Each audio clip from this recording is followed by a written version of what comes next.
പ്രിയപ്പെട്ട ദൈവമക്കൾ, ചിലപ്പോഴൊക്കെ നമ്മൾ കേൾക്കാറുണ്ട്, ചില ആളുകൾ ധ്യാനം കൂടി, ദൈവത്തിൻ്റെ വചനം കേട്ടു, വലിയ മാനസാന്തരത്തിലേക്ക് വന്നു, മദ്യപാനെല്ലാം ഉപേക്ഷിച്ചു, തിന്മ ഉപേക്ഷിച്ചു. അതിനുശേഷം കുറച്ച് നാൾ വീണ്ടും ആ മനുഷ്യൻ ആ തിന്മയിലേക്ക് വരുന്നു, വീണ്ടും പണ്ടത്തിനേക്കാളും ഭയങ്കരമായ തിന്മയ്ക്ക് അടിമപ്പെട്ടു പോകുന്നു. ചില ആളുകൾ നമ്മൾ കേട്ടിട്ടുണ്ട്, കാണാറുമുണ്ട്. എന്തുകൊണ്ടാണ് ചില ആളുകൾക്ക് ഈ സംഭവം ഉണ്ടാകുന്നത് എന്നാണ് പഠിക്കാൻ പോവുകയാണ്. ശരിക്കും ദൈവവചനം നമ്മൾ കേട്ടുകൊണ്ടിരിക്കുമ്പോൾ, ദൈവവചനം സ്വീകരിച്ച് കഴിയുമ്പോൾ, നല്ലൊരു കുമ്പസാരം നടന്നു കഴിയുമ്പോൾ, നല്ലൊരു വിടുതൽ പ്രാർത്ഥനയിൽ പങ്കെടുത്ത് കഴിയുമ്പോൾ, ജീവിതം സമ്പൂർണ്ണമായിട്ട് കർത്താവിന് കൊടുത്തു കഴിയുമ്പോൾ, ഈ തിന്മയുടെ ശക്തി അതെന്തും ആകട്ടെ, ചിലപ്പോൾ ജഡിക പാപങ്ങളാകാം, സ്വയംഭോഗത്തിൻ്റെയും സ്വർഗരതികളെയും മ്ലേച്ഛതകളുടെ ഒക്കെ പാപങ്ങളാകാം, ചില വെറുപ്പ് വൈരാഗ്യമൊക്കെ ആകാം, ധനമോഹത്തിൻ്റെ പാപങ്ങളാകാം. അങ്ങനെ ആ വ്യക്തിയിൽ ഒരു കാലത്ത് കുടിയിരിക്കുന്ന ചില പുകവലിയുടെ പാപബന്ധനമാകാം, മയക്കുമരുന്നിൻ്റെ ആകാം, മദ്യപാനത്തിൻ്റെയൊക്കെ ആകാം. ഒരു കാലം മുഴുവൻ അവനകത്തിരുന്ന് അവനെ നശിപ്പിച്ചുകൊണ്ടിരുന്ന ആ തിന്മയുടെ ശക്തി ഇത്തരം പ്രാർത്ഥനയിലൂടെ ഇറങ്ങിപ്പോകും. അഭിഷേകമുള്ള സ്ഥലത്ത് ചെല്ലുമ്പോൾ ഈ സാധനം വിട്ടു, ഈ സാധനം അവിടെ കയറില്ല. വിശുദ്ധ സ്ഥലത്ത് വരുമ്പോൾ ഇത് വിട്ടുമാറും. പുറത്തു പോയി കഴിയുമ്പോൾ പിന്നെ അത് വീണ്ടും ഇവിടെ ബൈബിൾ പറയുകയാണ്, തിരുവചനം പറയുകയാണ്, അത് ഒരു ആശ്വാസം തേടി വരണ്ട സ്ഥലങ്ങളിലൂടെ അലഞ്ഞാണ്. അത് പലയിടത്തൂടെ ഇത് മറ്റൊരു സ്ഥലം കിട്ടാൻ വേണ്ടി നടക്കുമെന്നോ, വേറെ സ്ഥലം കിട്ടാൻ വേണ്ടി നോക്കും. ഇവിടെ നിന്ന് ഇറങ്ങിപ്പോകും, വേറെ സ്ഥലം കിട്ടാൻ വേണ്ടി നടക്കും. പക്ഷെ അത് പലപ്പോഴും കിട്ടുന്നില്ല. കാരണം എല്ലാത്തും മറ്റുള്ള ഹൃദയങ്ങൾക്ക് ചിലപ്പോൾ ചില ഹൃദയങ്ങൾ ഈശോയുടെ സാന്നിധ്യമുണ്ട്, അല്ല ചില ഹൃദയങ്ങളിൽ ഇതേ തിന്മയുടെ ശക്തി അവിടെ ഉണ്ട്. അപ്പോൾ അവന് കിട്ടുന്നില്ല. അപ്പം അവൻ്റെ സ്ഥലം ഇതായിരുന്നു. അപ്പോൾ അവൻ വചനം പറയുന്നത് ഇങ്ങനെയാണ്. അപ്പോൾ അത് പറയുന്നു, ഞാൻ ഇറങ്ങിപ്പോകുന്ന എൻ്റെ ഭവനത്തിലേക്ക് തിരിച്ചില്ല.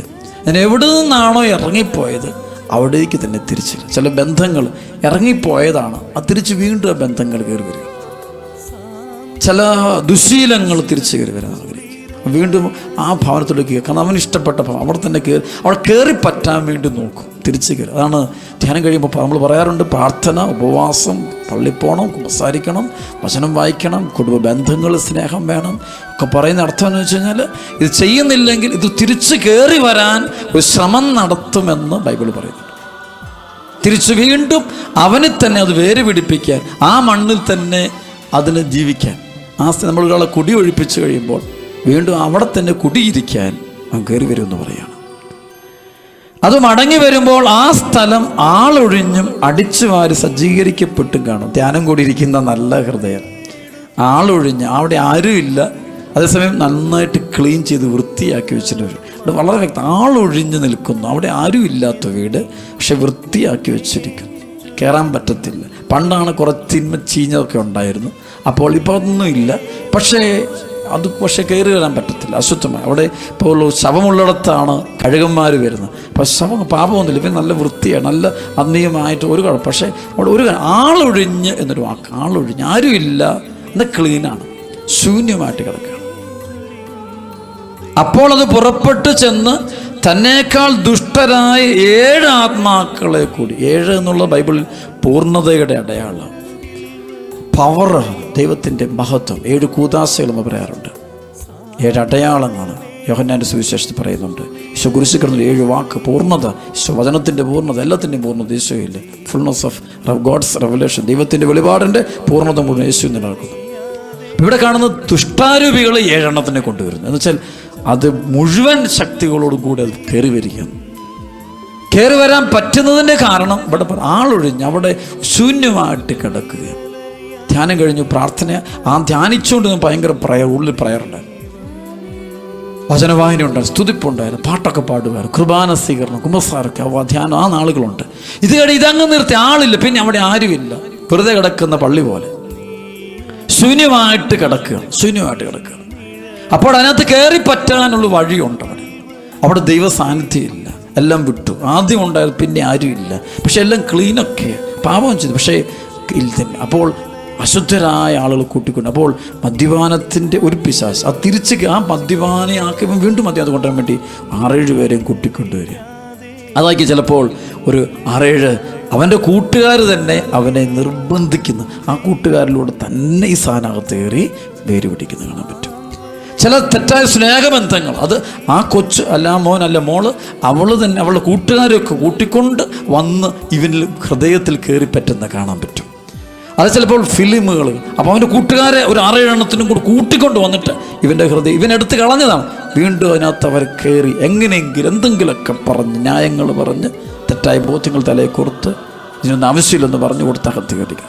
പുകവലിക്കുന്ന വ്യക്തി വീണ്ടും ആ പഴയ കൂട്ടുകാരോ സാഹചര്യങ്ങൾ കൂടെ കൊണ്ടുവന്ന് അകത്ത് കയറിയിരിക്കുന്നതാണ്. ധനമൊക്കെ കയറി വരുന്നത് കാണാം, വെറുപ്പ് കയറി വരുന്നത്, ധനം ഇത് വരുന്നത് കാണാൻ പറ്റും. പല കയറി അത് ഉള്ളിൽ കയറുക, കാരണം ഇതൊരു മണ്ണാണ്. വീണ്ടും അവനെ പഴയ ആ ലെവലിൽ എത്തിക്കും, പഴയതിനേക്കാളും ക്രൂരതയിലെത്തിക്കുന്ന കാണാൻ പറ്റും, നശിപ്പിച്ച് കളഞ്ഞ കാണാൻ പറ്റും. അങ്ങനെ പല ജീവിതങ്ങളും ചിലപ്പോൾ നമ്മൾ കാണുന്നത് തിന്മ ബഹിഷ്കരിക്കപ്പെട്ട് നമുക്ക് പ്രാർത്ഥിക്കണം, ചില ബന്ധനം അഴിഞ്ഞു പോകുന്നു, സാത്താൻ്റെ ശക്തി വിട്ടുപോകുന്നു. പിന്നെ കുറച്ച് നാൾ വീണ്ടും അത് കാരണം ഇതാണ് ഇവർ ആളൊഴിഞ്ഞ് കിടക്കുന്ന വീടാണ്. പ്രാർത്ഥനയില്ല, വിശ്വാസ ക്രിസ്തു ബന്ധമില്ല, ദൈവബന്ധമില്ല. ആ ദൈവബന്ധത്തിൽ നിൽക്കുന്നില്ല, സഹോദര സ്നേഹത്തിൽ നിൽക്കുന്നില്ല, എല്ലാവരോട്ട് ഐക്യത്തിലോട്ട് വരുന്നില്ല. ആരുമില്ലാതെ ഒറ്റയ്ക്ക് നിൽക്കാൻ പറ്റില്ല. ഒറ്റയ്ക്ക് നിൽക്കുന്നതിന് സാത്താൻ അടിക്കും, ഉറപ്പായിട്ട് നമ്മളെ തല്ലി താഴെ ഇടും. അപ്പോൾ ഇവിടെ ഈ ശൂന്യത മാറണം. ശൂന്യത, ഉള്ളിൽ ശൂന്യത ഉണ്ടാകരുത്. അവിടെ പ്രാർത്ഥന. ഇപ്പോൾ ഇത് ഇറങ്ങിപ്പോയപ്പോഴാണ് പ്രാർത്ഥന, സ്തുതിപ്പും ഹല്ലേലൂയയും, അല്ലെങ്കിൽ ദൈവവചനം കേൾക്കുന്നു, ദൈവവചനം പറയുന്നു, അല്ലെങ്കിൽ അവർ ശുശ്രൂഷ കേൾക്കുന്നു, പരിശുദ്ധ കുർബാനയിൽ പങ്കെടുക്കുന്നു, കുർബാന സ്വീകരിക്കുന്നു, കുമ്പസാര, അങ്ങനെ എപ്പോഴും ആൾത്തിരക്കുള്ള ദൈവത്തിൻ്റെ മക്കൾ, വിശുദ്ധർ നിറഞ്ഞ, മാലാഹമാർ നിറഞ്ഞ, പ്രാർത്ഥന നിറഞ്ഞ, കുടുംബം നിറഞ്ഞ ദൈവം, ആ ഒരു ആളുകളുള്ള ഭവനമാണ്. അതാരും കയറില്ല. ഇന്ന് പല ഹൃദയങ്ങളും ശൂന്യമായി കിടക്കുക. അതാണ് പ്രശ്നം. ഇവ ധ്യാനം കഴിഞ്ഞു, അവൻ ധ്യാനത്തിൻ്റെ പരിഹാര പ്രവൃത്തിയിലോട്ട് പോകുന്നില്ല, പുണ്യപ്രവൃത്തികൾ ചെയ്യുന്നില്ല, നന്മ പ്രവർത്തികൾ ചെയ്യണം, സ്നേഹത്തിൻ്റെ ശുശ്രൂഷകൾ ചെയ്യണം, പാവങ്ങളെ സഹായിക്കണം, ദരിദ്രരോട് അനുകമ്പ കാണിക്കണം, പുണ്യങ്ങൾ ചെയ്യണം. അങ്ങനെ കൃപ കൊണ്ട് നിറയ്ക്കണം, പ്രാർത്ഥന കൊണ്ട് നിറയ്ക്കണം. അതിൽ നിലനിൽക്കുമ്പോഴാണ് പോകുന്നു. അപ്പോൾ ഒന്ന് തിരിച്ചു കയറാനുള്ള ശ്രമം നടത്തും. അപ്പോൾ തിരിച്ചു വരുമ്പോൾ ശക്തമായ പ്രാർത്ഥനയും ശക്തമായ അഭിഷേകം വന്ന് കണ്ടു കഴിഞ്ഞാൽ പിന്നെ ഒരിക്കലും ഇത് പോരത്തില്ല. കുടുംബത്തിൽ ഒരു കൂട്ടായി ഒരുമിച്ച് ധ്യാനം കൂടിയ ശേഷം അവർ ആ പ്രാർത്ഥനയിൽ അവർ മുന്നോട്ട് പോകുക എന്ന് കണ്ടു. കുറേ നാളും തിരിച്ചു കയറാൻ പല വിധത്തിൽ നോക്കും, പല ആളുകളും നോക്കും, കുറേ നാളുകൾ നോക്കിയിട്ടും കയറാൻ പറ്റുന്നില്ല. പിന്നെ അവരങ്ങ് വിട്ടുപോക്കോളും. പിന്നെ ഒരിക്കലും പിന്നെ അത് തിരിച്ചു പോരില്ല, പിന്നെ അത് വരികയില്ല. Praise the Lord. അതുകൊണ്ട് പ്രിയപ്പെട്ട ദൈവമക്കളെ, അപ്പോൾ ആ പ്രത്യേകിച്ച് പ്രാർത്ഥന കഴിയുമ്പോൾ നമ്മൾ ഈ കാര്യമാണ്, ഈ ഇറക്കി വിടുന്നത് തിരിച്ചു വരാനുള്ള പ്രവണത ഉണ്ടാകുന്നുണ്ട്. അത് ചെയ്യുന്ന എങ്ങനെയാണെന്ന് വെച്ച് കഴിഞ്ഞാൽ അത് വരാതിരിക്കണമെങ്കിൽ ശക്തമായിട്ട് പ്രാർത്ഥന നമ്മുടെ ഹൃദയത്തിൽ നിറയണം, ദൈവബന്ധം നിറയണം, സ്നേഹം നിറയണം, ക്ഷമ നിറയണം, ഓരോ പുണ്യപ്രവർത്തികളും ചെയ്യണം, ശ്രദ്ധ വേണം, ജാഗ്രത വേണം. അല്ലെങ്കിൽ ഈ അന്ധകാര ശക്തികൾ നമ്മളെ വേട്ടയാടും എന്നതിന് യാതൊരു സംശയമില്ല. അതുകൊണ്ട് ഈ സമയത്ത് ഈ വചനം കേട്ടുകൊണ്ടിരിക്കുക തന്നെ ജീവിതത്തിൽ മാനസാന്തരത്തിനായിട്ട് തയ്യാറാകുക, പൂർണ്ണമായ വിടുതലായിട്ട് പ്രാർത്ഥിക്കുക. ബഹിഷ്കരണ പ്രാർത്ഥനയ്ക്ക് വേണ്ടി പോകുമ്പോൾ ആ പ്രാർത്ഥന കിട്ടിക്കുമ്പോൾ നമുക്കൊരു വിടുതൽ കിട്ടുക, ബന്ധനം അഴിഞ്ഞു പോവുക, അവസാനം പോയി, എല്ലാം പോയി. അതിന് വരാതിരിക്കാൻ വേണ്ടി പ്രാർത്ഥന, തിരക്കുള്ളൊരു ഹൃദയം, ജോലിയുള്ള മനസ്സ്, ദൈവിക ജോലി, പുണ്യങ്ങൾ നിറഞ്ഞു, അല്ലാണ്ട് വെറുതെ ഇരിക്കുക, അലസത. ഇവിടെ കാണാം, അലസമായ ഹൃദയം, അലസമായിരിക്കുന്ന വ്യക്തി ടെലിവിഷനൊക്കെ ചുമ്മാ തുറക്കുന്നു, ചുമ്മാ ഇരിക്കും. അവൻ ദൈവരാജ്യത്തിൻ്റെ വേലയിൽ ഏർപ്പെട്ടിരിക്കണം. എപ്പോഴും അവൻ്റെ ഒരു മക്കളെ സ്നേഹിക്കുമ്പോഴും, ജീവിത പങ്കാളിയെ സ്നേഹിക്കുമ്പോഴും, അപ്പനും അമ്മയെ സ്നേഹിക്കുമ്പോഴും എപ്പോഴും ദൈവരാജ്യത്തിൻ്റെ വേലകൾ ചെയ്തുകൊണ്ട്, ജോലികൾ ചെയ്തുകൊണ്ടിരിക്കണം, സുവിശേഷ വേല ചെയ്തുകൊണ്ടിരിക്കണം. ആൾത്തിരക്കുള്ള ഹൃദയത്തിൽ എപ്പോഴും ദൈവസ്നേഹം, നല്ല ബന്ധങ്ങൾ, നല്ല ആളുകളാൽ നിറഞ്ഞ, പുണ്യവാന്മാരും പുണ്യവതികളും നിറഞ്ഞ, വിശുദ്ധർ നിറഞ്ഞ ഹൃദയങ്ങളായിരിക്കണം. എങ്ങനെ തിന്മയുടെ ശക്തി കയറി പോരില്ല. നേരെ മറിച്ച് അതിനകത്ത് ശൂന്യമാക്കി വെറുതെ ആരും വേണ്ട. ഇങ്ങനെ നിന്ന് കഴിഞ്ഞാൽ കുറച്ച് പ്രാർത്ഥനയൊക്കെ നിർത്തി കുറച്ചേയും കാണാം, ഇത് പോയത് മുഴുവൻ ഇരട്ടി പവറോടെ കയറി വന്നിട്ട് അവനെ നശിപ്പിച്ച് കളയുന്ന കാണാൻ പറ്റും. ചില ജീവിതങ്ങൾ അങ്ങനെ തീർന്നു പോകുന്നത് ശരിക്കും എൻ്റെ കണ്ടുകൊണ്ട് ഞാൻ കണ്ടിട്ടുണ്ട്. ഒരു മകൻ എനിക്കറിയാം, ഒരു 10-40-50 ധ്യാനങ്ങൾ കൂടിയ മനുഷ്യന്. പയ്യൻ ഇന്നവനൊരു ഏകദേശം 40ഓളം വയസ്സ് പ്രായമുള്ളൂ. ഈ 40 വയസ്സ് ഇപ്പോഴും അവൻ ഒരുപാട് തിന്മയ്ക്ക് അടിമയാണ്. ധ്യാനം കൂടും, ഒരു 3 ആഴ്ച 4 ആഴ്ച പിടിച്ചു നിൽക്കും, വീണ്ടും പ്രശ്നം ഇതാണ്. ശ്രദ്ധിച്ചപ്പോൾ ധ്യാനം കഴിഞ്ഞു, അവൻ പോയി, അവൻ പിന്നെ ശ്രദ്ധയില്ല, ഈ ആളൊഴിച്ചിട്ട് വീണ്ടും കയറി തിരുമ്പി പോകുന്നു, തിരിച്ചു വരാനുള്ള ശ്രമം നടത്തും. അതുകൊണ്ട് എപ്പോഴും ദൈവവചനം കേൾക്കുന്ന മക്കൾ ഈ കാര്യം തിരിച്ചറിഞ്ഞിരിക്കണം. ഇപ്പോൾ ഈ വചനം കേട്ടുകൊണ്ടിരിക്കെ തന്നെ ഈ വചനത്തിൻ്റെ പവർ, ഭയങ്കര പവർ നമ്മളിൽ ബന്ധനം അഴിഞ്ഞു പോകുന്നുണ്ട്. അത് പോകുന്നത് ഞാൻ കളഞ്ഞിരിക്കുന്നത് ഇപ്പോൾ തന്നെ തീരുമാനത്തോടെ ഒത്തിരി മക്കൾ കാണും. ആ പോയത് ശരിക്കും ഇറങ്ങിപ്പോയതാണ്. ആ പോയത് തിരിച്ചു വരാതിരിക്കാൻ വചനം കൊണ്ട് നമ്മൾ ഹൃദയം നിറയ്ക്കണം, പ്രാർത്ഥന കൊണ്ട് നിറയ്ക്കണം, പുണ്യങ്ങൾ കൊണ്ട് നിറയ്ക്കണം, സഹോദര സ്നേഹം കൊണ്ട് നിറയ്ക്കണം, വിശുദ്ധരെ കൊണ്ട് നിറയ്ക്കണം, സ്വർഗം കൊണ്ട് നിറയ്ക്കണം, സഭ കൊണ്ട് നിറയ്ക്കണം, പരിശുദ്ധ കുർബാന കൊണ്ട് നിറയ്ക്കണം. അങ്ങനെ കൃപയിൽ നിറഞ്ഞു കഴിയുമ്പോൾ നമ്മളിൽ യാതൊരു ബന്ധനവും കടന്നു വരികയില്ല, സാത്താൻ്റെ ശക്തി നമ്മെ പീഡിപ്പിക്കുകയില്ല. അതുകൊണ്ട് ഈ വചനത്തിൻ്റെ പവർ നമ്മളിലേക്ക് നിറയട്ടെ. അന്ധകാര ശക്തികൾ നമ്മളെ വിട്ടുപോകാൻ വേണ്ടി ശക്തമായ പ്രാർത്ഥനകൾ നമുക്ക് നടത്താനായിട്ട് തയ്യാറാകാം. വീണ്ടും വചനം പറയുന്നുണ്ട് മത്തായിയുടെ സുവിശേഷത്തിൽ 12-ാം അധ്യായത്തിൻ്റെ 33 മുതൽ വചനം. ഒന്നുകിൽ വൃക്ഷം നല്ലത്, ഫലവും നല്ലത്, അല്ലെങ്കിൽ വൃക്ഷം ചീത്ത, ഫലവും ചീത്ത. എന്നാൽ ഫലത്തിൽ നിന്നാണ് വൃക്ഷങ്ങളെ മനസ്സിലാക്കുന്നത്, വൃക്ഷത്തെ തിരിച്ചറിയാൻ പറ്റുക. അണലി സന്തതികളെ, ദുഷ്ടനായിരിക്കാൻ നല്ല കാര്യങ്ങൾ പറയാൻ നിങ്ങൾക്ക് എങ്ങനെ കഴിയും? ഹൃദയത്തിൻ്റെ നിറവിൽ നിന്നാണല്ലോ ആദരം സംസാരിക്കുന്നത്. നല്ല മനുഷ്യൻ നന്മയുടെ ഭണ്ഡാരത്തിൽ നിന്ന് നന്മ പുറപ്പെടുവിക്കുന്നു, ദുഷ്ടനാകട്ടെ തിന്മയുടെ ഭണ്ഡാരത്തിൽ നിന്ന് തിന്മ പുറപ്പെടുവിക്കുന്നു. ഞാൻ നിങ്ങളോട് പറയുന്നു, മനുഷ്യർ പറയുന്നു ഓരോ വ്യർത്ഥവാക്കിനും വിധി ദിവസം കണക്ക് കൊടുക്കേണ്ടി വരും. നിൻ്റെ വാക്കുകളാൽ നീ നീതീകരിക്കപ്പെടും, നിൻ്റെ വാക്കുകളാൽ നീ കുറ്റം വിധിക്കുകയും ചെയ്യും. പ്രിയപ്പെട്ട ദൈവമക്കളെ, ഹൃദയത്തിൻ്റെ നിറവിൽ നിന്നാണ് ആദരം സംസാരിക്കുന്നത്. ഹൃദയത്തിൽ പരിശുദ്ധാത്മാവ് നിറഞ്ഞു കഴിഞ്ഞാൽ പരിശുദ്ധാത്മാവിൻ്റെ പ്രവർത്തനം നമ്മുടെ ജീവിതത്തിൽ ഉണ്ടാകും. നേരെ മറിച്ച് പരിശുദ്ധാത്മാവ് നിറയുന്നില്ല, വചനം നിറയുന്നില്ലെങ്കിൽ സാത്താൻ അവിടെ കയറി പിടിച്ചിട്ട് അവൻ്റെ വാക്കുകൾ പുറത്തു വരും, അവൻ്റെ പ്രവൃത്തികൾ പുറത്തോട്ട് വരും, അവൻ വീണ്ടും നശിപ്പിക്കും. അതുകൊണ്ട് ധ്യാനം കൂടേണ്ട കാര്യമില്ല. ധ്യാനം കൂടുന്നതിനേക്കാളും പ്രധാനം ധ്യാനം കഴിഞ്ഞുള്ള സമയമാണ്.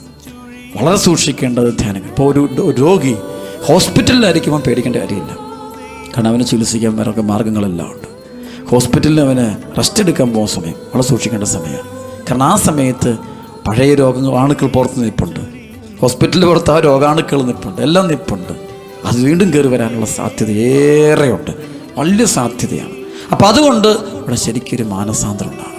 അതുകൊണ്ട് നമ്മൾ തിരിച്ചറിയണം, അവിടെ ആ നാളുകൾ റെസ്റ്റ് എടുക്കുന്ന സമയം, ആ സമയത്ത് പ്രയർ ആവശ്യം, ദൈവത്തോട് കൂടുതൽ ബന്ധം, വിശ്വാസ ജീവിതം, വീണ്ടും വചനം ധ്യാനിക്കാൻ, കേട്ട വചനം വീണ്ടും ധ്യാനിക്കണം, അതായിരിക്കണം. അങ്ങനെ സാത്താനെ ശക്തി ബഹിഷ്കരിക്കണം, അല്ലെങ്കിൽ അത് വീണ്ടും കയറി വേര് പിടിക്കും. ആണ് ചില ആളുകൾ ഭയങ്കര തീരുമാനം എടുക്കും, പുറത്തിറങ്ങും തീരുമാനം മാറും. ആ തീരുമാനം മാറുന്നതല്ല, സാത്താൻ വീണ്ടും കയറി പിടിച്ചു, വീണ്ടും നശിപ്പിക്കുക. അവനെ നശിപ്പിച്ചുകൊണ്ടേ പോകുള്ളൂ എന്ന് സാത്താൻ തീരുമാനം എടുത്തിരിക്കുക. അവൻ്റെ കുടുംബം വെളുപ്പിച്ചുകൊണ്ടേ പോകുന്ന തീരുമാനം എടുത്തിരിക്കുക. അവൻ്റെ ഫാമിലി പോയിരിക്കും, അവൻ്റെ യുവത്വം കളഞ്ഞ് യുവതികൾ കളഞ്ഞിരിക്കും. സാത്താൻ തീരുമാനം എടുത്തിരിക്കുക. ആ തീരുമാനത്തെ അതിജീവിക്കാൻ കഴിവ് കൊണ്ടൊന്നും പറ്റത്തില്ല, ബുദ്ധി കൊണ്ടൊന്നും പറ്റത്തില്ല, ശാരീര ബലം കൊണ്ടൊന്നും പറ്റത്തില്ല, അധികാരം കൊണ്ടൊന്നും പറ്റിയല്ല, പണം കൊണ്ടൊന്നും സാധ്യമല്ല. അവിടെ പ്രാർത്ഥന കൊണ്ട് മാത്രമേ പറ്റുള്ളൂ. ഈശോ പറയുന്നത് പോലെ ഉപവാസവും പ്രാർത്ഥനയും കൂടാതെ, ഉപവസിച്ചുള്ള പ്രാർത്ഥന കൂടാതെ ഈ വർഗം പുറത്തു പോകില്ല. അപ്പോൾ തിന്മയുടെ ശക്തി വിട്ടുപോകാൻ നമുക്ക് തീവ്രമായിട്ട് ആഗ്രഹിക്കണം, പ്രാർത്ഥിക്കണം. സാത്താൻ്റെ ശക്തി ബഹിഷ്കരിക്കാൻ വേണ്ടി നമ്മുടെ വചനം കൊണ്ട് ഹൃദയത്തെ നിറയ്ക്കാനായിട്ടുള്ള വലിയൊരു തീരുമാനം എടുക്കുക. ഈശോ സമരിയാക്കാരിയോട് പറയുന്നുണ്ട്. സമരിയാക്കാരി നമുക്കറിയാം, വ്യഭിചാരമെന്ന പാപത്തിനടിമപ്പെട്ടവൾ, ശരിക്കും തിന്മയുടെ ശക്തി നിറഞ്ഞവൾ. തീർച്ചയായിട്ടും നമ്മൾ അതിൽ നിന്ന് രക്ഷപ്പെടാൻ ആഗ്രഹിച്ചിട്ടുണ്ടാവും, ഒരുപാട് ആഗ്രഹിച്ചിട്ടുണ്ട്. രക്ഷകനെ അവൾ ആഗ്രഹിക്കുന്നുണ്ട്, ആരെങ്കിലും ഒന്ന് രക്ഷപ്പെടുത്തിയിരുന്നെങ്കിൽ. ആ അവസ്ഥയിൽ കഴിയുന്നവൾ. അപ്പം ഈശോവള് പറയുന്നുണ്ട്, ഈ വെള്ളം കുടിക്കുന്ന ഏവനും വീണ്ടും ദാഹിക്കും. ഞാൻ നൽകുന്ന ജലം കുടിക്കുന്നവന് പിന്നീട് ഒരിക്കലും ദാഹിക്കുകയില്ല. ഞാൻ നൽകുന്ന ജലം അവനെ നിത്യജീവനിലേക്ക് നിർഗളിക്കുന്ന അരുവിയായിത്തീരും. ഈശോടെ പറയുന്നത്, പരിശുദ്ധാത്മാവ് നിന്നിൽ നിറയട്ടെ.